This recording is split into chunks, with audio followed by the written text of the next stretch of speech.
Hey guys, BassGeek here, and we're going to talk about Squarebills over laydowns.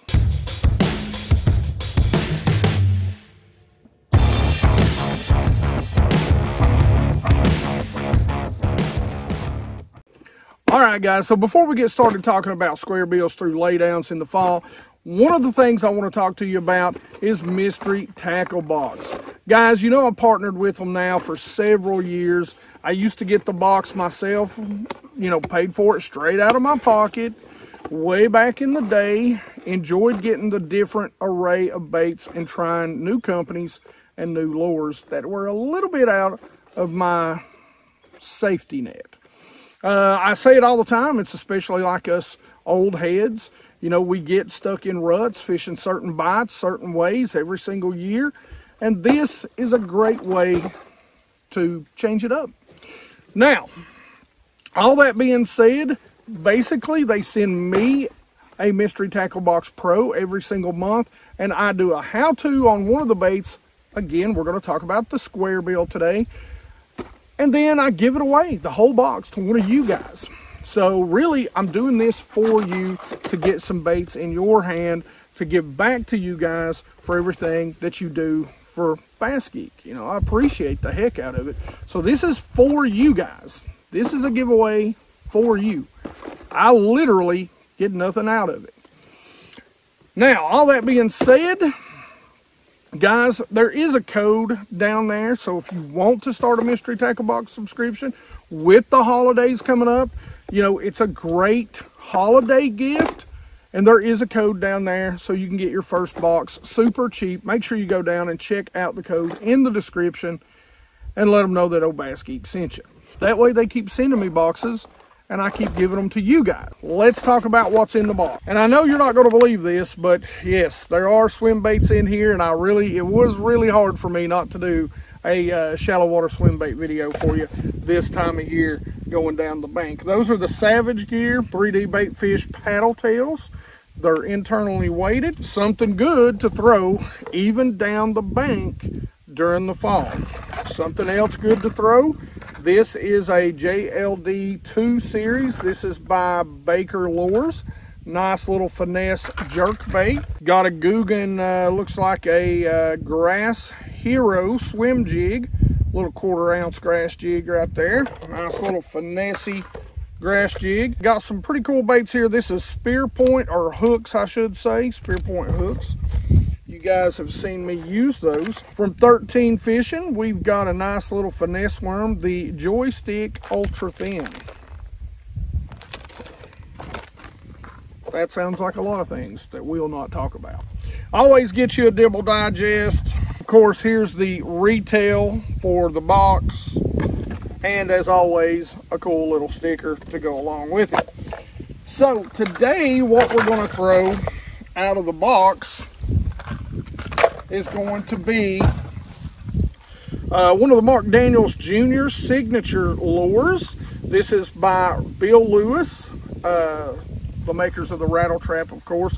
This is the SB57 crankbait. So it's got a little bit of a circuit board in it, or circuit board bill. It dives, and what I like about this little crankbait, it dives based on the line, and it's 3/8 ounce, so you can get a good cast with it. It dives anywhere from 3 to 6 feet based on, of course, line diameter. So I'm pretty excited to throw that. But for now, let's jump right in and let's talk about rod reel line setup. Guys, generally I'm going to throw it on 12-pound test. That's going to allow that Squarebill to get to its maximum diving depth. Now, if I want it to get a little bit deeper, probably going to go down to that 10. But you're really going to have to retie when you're throwing it around wood, okay? I'm not a big fan of braid. You're not going to see me throw braid on this unless I'm throwing it around grass. If I'm throwing it around wood, like we're going to be talking about today, I don't like the vibration, because if that line is coming across wood and it's going zzz, if it's translating to where I can feel it, it's translating to where the fish can feel it in the water. And that means it's translating all over that laydown or that brush pile that we're working it through. This is an old Johnny Morris titanium. This is a titanium 8. This is actually a 7-foot and it is a medium, moderate, fast action. So I like a little bit of a stiffer. I'm not going for a medium action tip. I like a little stiffer action so that I can get those fish out, even with the treble hooks, out of that brush pile. This is a lose. This is a tournament MP, and I like, one of the things I like to throw is a 6/8 to 1. I like a little bit fast. You can go with a 7. I like a 7. 6/8 to 1 is just one of those that, for me, that speed tends to not get me in trouble. And like I said, I'm going to throw it on 12 pound is my go-to, sometimes 14, you know, if I'm keeping it really shallow, and sometimes 10 if I want to get it down to the deeper depths. All that being said, let's jump up and let me show you how I cast and work this. That's the key without losing your square bills, how to work it through brush. So okay guys, so we're coming up on a couple of laydowns right here. One of the things on the Highland reservoirs that I like to do is I like to make a few casts before we get there out deeper. So I make a few casts out deeper. I like to come across them. That's not always the best way to do it, but I'm going to hit these. What I'm waiting for is to feel my line to start to get heavy. If my line starts to get heavy, I'm going to immediately stop. I'm going to let this bait float up because I know it's trying to pull down underneath a branch or a log. But that's going to tell me about how far this tree comes out that I'm going to be able to hit. So 2-3 casts just right at it. And I'm telling you, a good pair of sunglasses, these are the Waterland sunglasses, really help this time of year. So I'm going to throw up a little bit shallower this time. I know there's 2 laydowns over here. And again, not going to burn this bait with these laydowns. Not going to burn this bait through these laydowns because I'm coming at really a bad angle. I'm coming across them instead of coming with them. Now as I'm getting closer, I'm going to make a couple of casts right up there by it.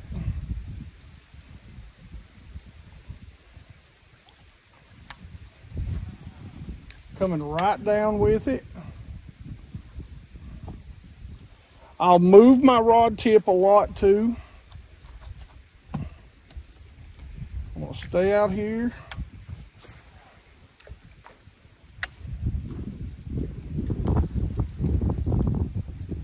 Stop and go a lot of times. Trying to hit every branch on this thing that I can. I may start with the rod tip high, but as I go, I'm going to get it nice and low.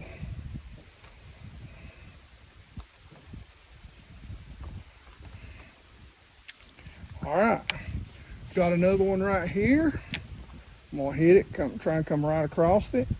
There, we hit it. I stopped.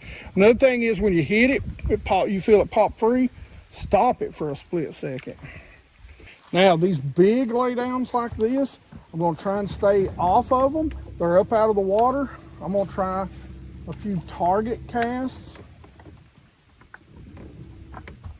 I'm going to really pick this type of laydown apart. So guys, I really do like, and you'll know I don't throw a lot of square bills. Most of the time over laydowns like that, I'm going to throw something like a DT10, something that's going to get down 10 to 14 feet. So I throw baits that aren't even square bills in laydowns like that all the time. Sorry about the wind, but the biggest thing I can tell you is really like this Bill Lewis little square bill. It really come across that brush. I mean, no problem whatsoever. Did not get hung when it hit things. Even small limbs, which can always be a problem for the hooks. But he does have kind of the short shank hooks on there, which is a big deal. When you're trying, sorry about the lighting, like I said, the wind's blowing. When you're trying to throw a square bill. I know that's something that Tackle Junkie says all the time, that he takes off the regular round bends if they come with them, and put the short shank EWGs or triple grips from Mustad on there. That looks like what's actually on this bait.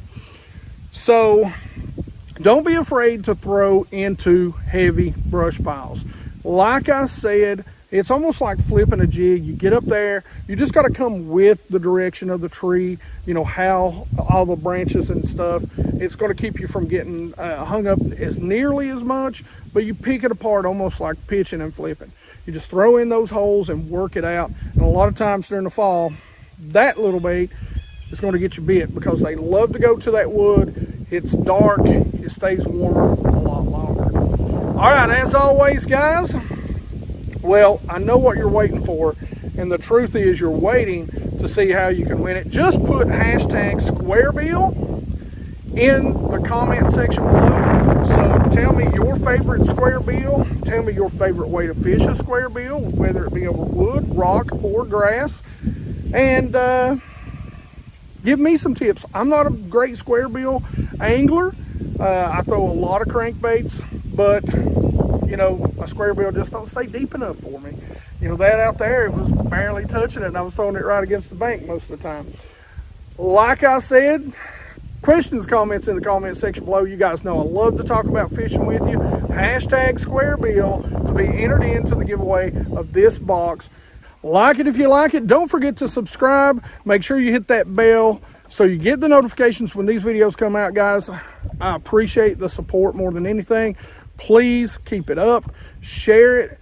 Your favorite video. It doesn't have to be this one. Share any video, your favorite BassGeek video, out with your friends on any of your social medias. It does help me grow the channel. It does help us promote real bass anglers on YouTube, and that's a big deal. As always, you guys rock.